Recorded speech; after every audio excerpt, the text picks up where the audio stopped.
Welcome back to today's episode. We're just gonna do some uni work for now. Hopefully we can go on a bike ride as well, but that depends on how quick I am with the uni assignment. Roll the time lapse, I guess.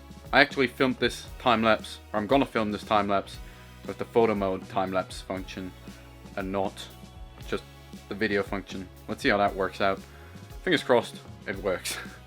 I've done this a couple of times with Canon cameras, but I've never done it with Sony camera, so we'll see.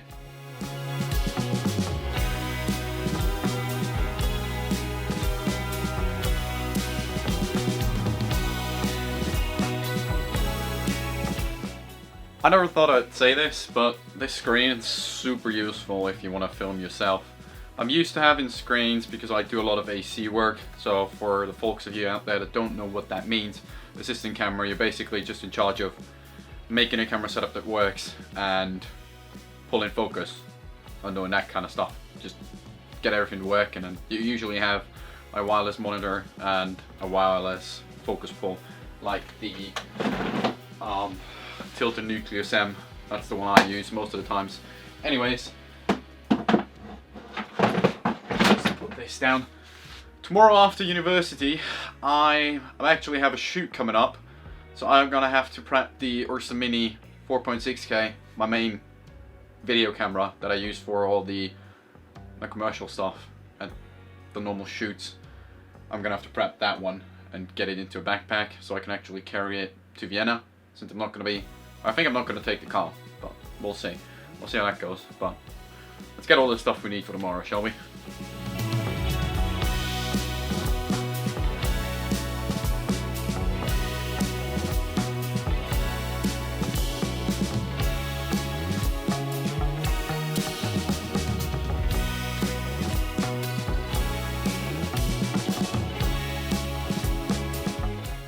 So, as for the setup that I'm going to be using tomorrow to shoot the event, I'm going to be using the Ursa Mini 4.6K EF version. I got it back in 2017, it's a really solid camera, I can't complain. For the people that know this camera, you're going to know in darker conditions it's not the camera you want to use. It only goes up to 1600 ISO, and you don't want to use 1600 ISO.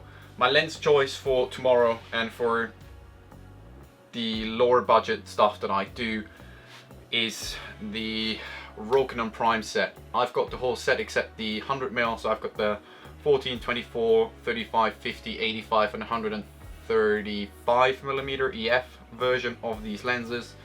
I'm gonna be honest, they're nothing special, they get the job done, they don't really have any special characteristics, they're sharp, they're good, they go down to T1.5, so I mean. As for batteries, I use the Patona 95 watt batteries, V-mounts. I just got these because you can actually take them on a plane, because the limit I think is 100 watt hours and these are 95 watt hours. As for the hard drives that I use to store all the data in camera, I use the CF 2.0 cards.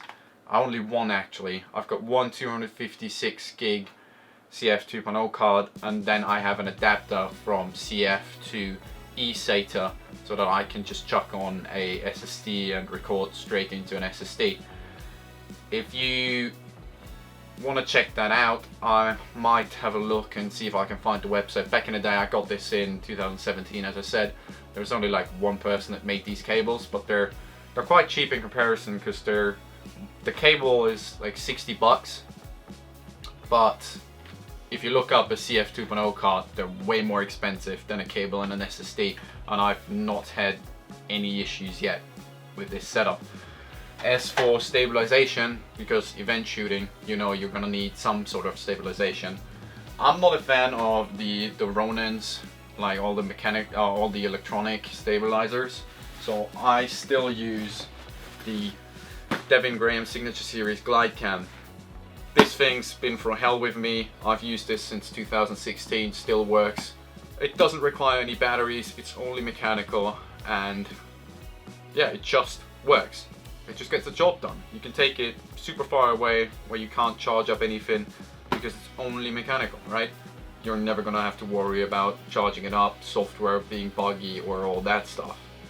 That's my setup. I have actually used this exact setup to film a couple of weddings as well, so you can work all day.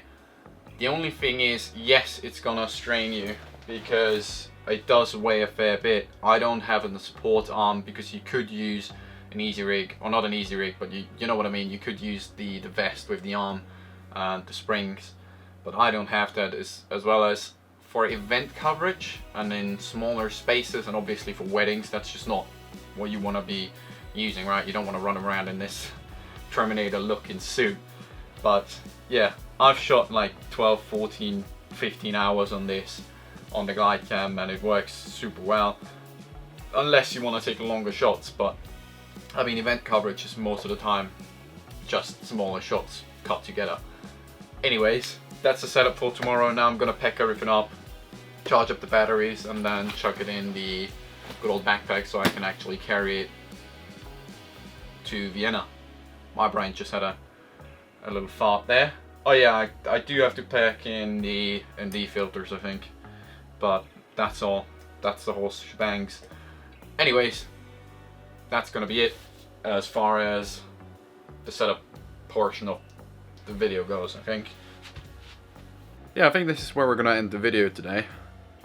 I'm still gonna have to figure out a lot of stuff for next week, because I'm leaving on the 13th, right? I told you guys this. I'm leaving for the Alpine course, and then I'm not gonna be here. I might be here to pick up all the camera gear on the 19th again, but that's basically the last day I'm gonna be here, and I still have a lot of uni work to do, as well as a lot of planning to do.